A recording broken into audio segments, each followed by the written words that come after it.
Evet, bir kalkışma oldu, bir terör saldırısı oldu. Artık buna darbe demek herhalde çok hafif kalacaktır.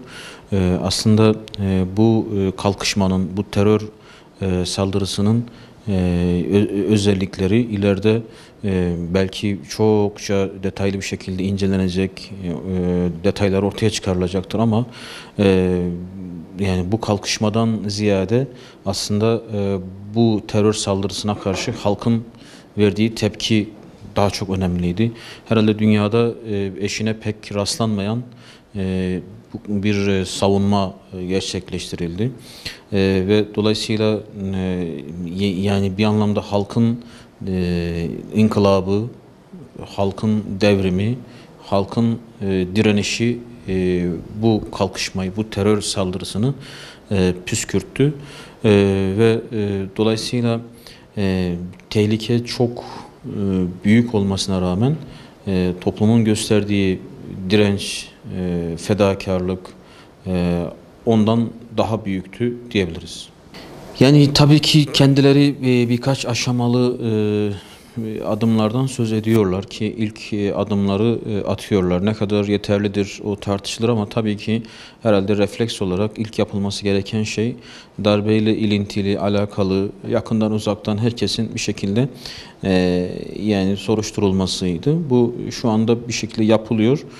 Tabii bu sadece yani suçluların veya bu suçla alakalı veya onlarla alakalı kimselerin gözaltına alınması veya açığa alınması değil. Bununla beraber darbeye zemin hazırlayan zihniyetin, sistemin, rejimin açıklarının da aslında irdelenmesi gerekiyor. Maalesef bu sistem, bu rejim toplumun inanç değerlerini değil de işte laik ilkeleri, işte batılı bir takım referansları esas aldığı için bu tehlike siz her ne kadar bir takım böyle hızlı tedbirler de alsanız devam edecektir. Dolayısıyla sorun sistemin bizzat rejimin bizzat o laik referanslarıdır. Meclis Başkanı İsmail Kahraman'ın daha önce dikkat çektiği husustu bu aslında. Laiklik bu ülkede tartışılmadığı sürece, Kemalizm bu ülkede tartışılmadığı sürece, Atatürk ve Atatürkçülük bu ülkede tartışılamadığı, konuşulamadığı sürece bu tehdit her zaman devam edecektir. Dedik ya yani geçmiştekilere darbe deniyorsa buna aynı ismi herhalde vermemek gerekecek. Çünkü bu darbe değil bir eline devletin imkanlarını almış, uçağını, tankını, topunu, füzesini, kışlasını almış, rütbeli ve artık kendilerine dediğimiz gibi asker de diyemeyeceğimiz ki hükümetin de ilk başta söylediği gibi teröristlerin bir terör saldırısıydı bu. Çünkü şu anda 240'tan fazla kayıp var ve bunların çoğu sivil, kendi halkı. Her şey gözü önünde. Yani saklanacak, efendim farklı yorumlanacak bir olaydan bahsetmiyoruz. Doğrudan halka ateş açan, uçaklardan bombalayan, halkın üzerinden tanklarla geçen ve doğrudan ellerindeki silahlarla halkı öldüren kişilerden bahsediyoruz. Dolayısıyla geçmiştekiler darbe ise bu tamamen apaçık bir katliamdır, terör saldırısıdır ve buna karşı direnirken de darbeye karşı direnme değil, bir teröre karşı, terör saldırısına karşı yani haklı bir müdafayı konuşmuş olacağız. Konuşuyoruz daha doğrusu.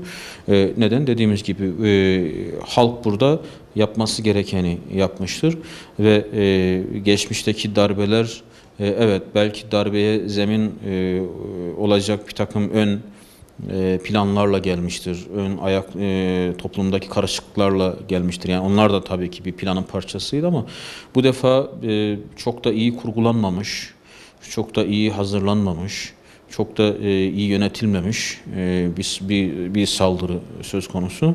Daha önceki darbelerin başarılı olması ülkeye ne kaybettirdiyse bu ülkenin başarısız olması da ülkeye bir şeyler kazandıracaktır. Yani aksi bir durumdan söz ediyoruz. Ama umarız bu terör saldırısının ülkeye kazandıracağı şey geçmişteki veya sistemdeki sorunları meşrulaştırmak olmaz. ABD bu darbenin içindedir, dışındadır, ortasındadır, kenarındadır, bizzat yani merkezindedir. Yani hangi kelimeyi kullanırsak kullanalım, planlayıcısıdır, yöneticisidir, üfleyicisidir, desteği, yani her şey söylenebilir.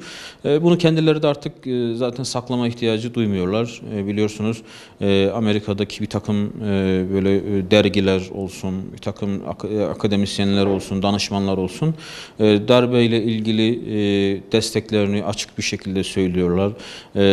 Başarılı olmazsak şöyle olur, olsak böyle olur gibi en başından söylüyorlar. Hatta Dışişleri Bakanları bile işte ilk başta söyledikleri ifadeler, yani umarız ki barış kazanır gibi filan.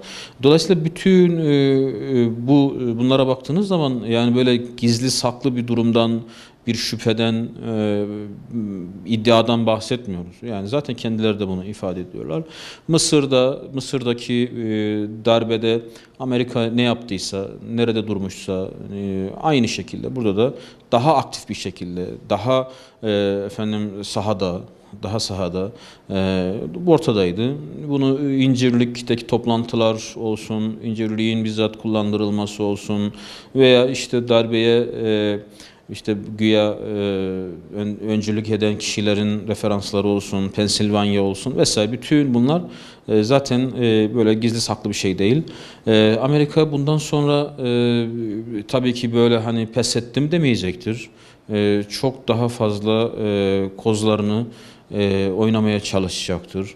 Ve Amerika biliyorsunuz büyük şeytan olması hasebiyle şeytanlığını çok farklı bir şekilde gösterecektir.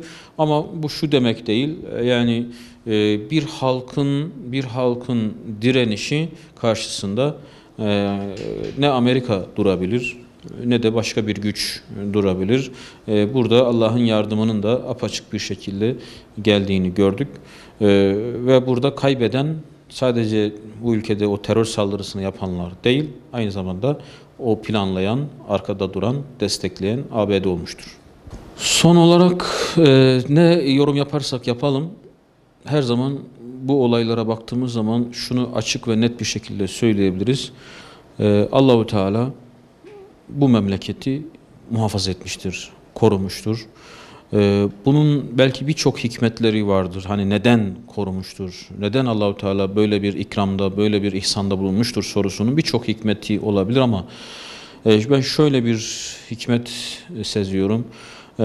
Bu toplum evvela Suriye'den gelen 3 milyon muhacire ensarlık yapmıştır, sahip çıkmıştır. Allahu Teala bu yüzden bu topluma merhamet etmiştir ve korumuştur. İkincisi, Sur'da, Cizre'de, Nusaybin'de ve diğer yerlerde evlerini terk eden on binlerce, yüz binlerce halka akrabaları, yakınları, komşuları, şunları bunlar sahip çıkmışlardır. Allahu Teala ondan merhamet etmiştir. Yine bu toplum gerçekten de imanından kaynaklı, Allah'a itaatinden kaynaklı hassasiyetlerine sahip çıkmıştır. Belki Allahu Teala daha bilemediğimiz birçok nedenle bu topluma merhamet etmiş ve muhafaza etmiştir. Eğer bu darbe başarılı olsaydı, bu terör saldırısı başarılı olsaydı, bu toplum çok büyük bedeller ödeyecek, çok büyük kayıplar verecek ve en az 40 yıl her yönden geriye gidecekti. Allah-u Teala inşallah bizi kendisinden razı olduğu kullarından eyler ve tüm memleketi bir daha bu tür tehlikelerden muhafaza eyler.